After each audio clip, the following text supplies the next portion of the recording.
Restaurant স্টাইলে কিভাবে perfect fried rice তৈরি করা হয় আজকে আমি আপনাদের সাথে সেটাই শেয়ার করছি। চলুন তাহলে শুরু করা যাক। আমি এখানে একটা মুরগির বুকের পিস ছোট ছোট টুকরা করে কেটে নিয়েছি। এরপরে এর মধ্যে দিয়ে দিচ্ছি আদা বাটা, রসুন বাটা, দিয়ে দিচ্ছি সয়া সস, এরপরে দিচ্ছি গোলমরিচের গুঁড়া, দিয়ে দিচ্ছি 2 চা চামচের মতন কর্নফ্লাওয়ার। এরপরে সবগুলো উপকরণ ভালো মতন মিশিয়ে এক সাইডে রেখে দিব।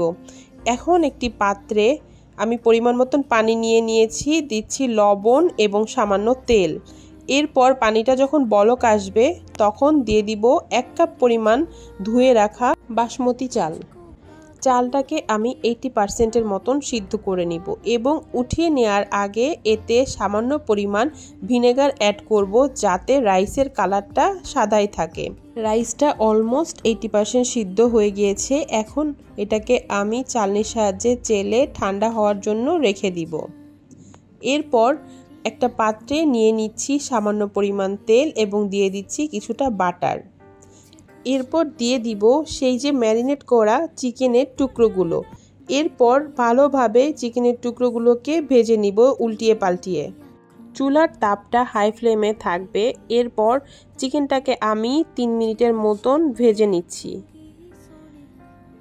চিকেনটা ভাজা হয়ে গেলে চিকেনটাকে এক সাইডে রেখে আমি দিয়ে দিব এখানে সামান্য বাটার। এরপর দিয়ে দিব ফেটিয়ে রাখা 2টা ডিম। ডিম এবং চিকেনটাকে একসাথে আবার 3 মিনিটের জন্য ভেজে নিব। চিকেন এবং ডিম ভাজা হয়ে গেলে এরপর এর মধ্যে একে একে সবগুলো সবজি আমি দিয়ে দিব। প্রথমে দিয়ে দিচ্ছি এখানে রসুন কুচি, এরপর দিচ্ছি পেঁয়াজ কুচি, এরপর দিচ্ছি মরিচ কুচি, দিয়ে ভালো মতন নেড়ে নিব। এরপর দিব বরবটি, দিব গাজর কুচি। বরবটি এবং গাজর দিয়ে আমি আবার 2 মিনিটের জন্য ভেজে নিব। 2 মিনিট ভাজা হয়ে গেলে এরপর দিয়ে দিব এখানে বাঁধাকপি কুচি। বাঁধাকপিটা নরম যার জন্য শেষে দিলাম। এরপর আমি হাই ফ্লেমে এই মিশ্রণটাকে ভালো মতন ভেজে নিব। এরপর এর মধ্যে অ্যাড করছি লবণ এবং গোলমরিচের গুঁড়ো। আমার ভাজা হয়ে গিয়েছে। এখন দিয়ে দিব সেই যে সিদ্ধ করা ভাত। সেই ভাতটা ঠান্ডা হয়ে গেছে, ভাতটা দিয়ে দিচ্ছি। দিয়ে দিব ক্যাপসিকাম, এরপর দিচ্ছি সয়া সস, দিচ্ছি সামান্য টেস্টিং সল্ট, সামান্য পরিমাণ ফিশ সস, এরপর দিচ্ছি সামান্য পরিমাণ ম্যাগি সস, এরপর দিচ্ছি চিলি সস। সব কিছু ভালো মতন একদম মিশিয়ে নিব।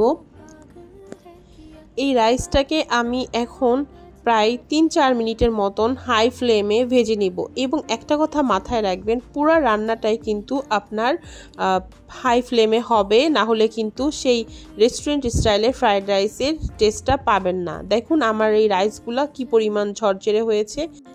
রেস্টুরেন্টের স্বাদে যদি ফ্রাইড রাইস খেতে চান তাহলে আমার এই রেসিপিটা অবশ্যই ফলো করবেন।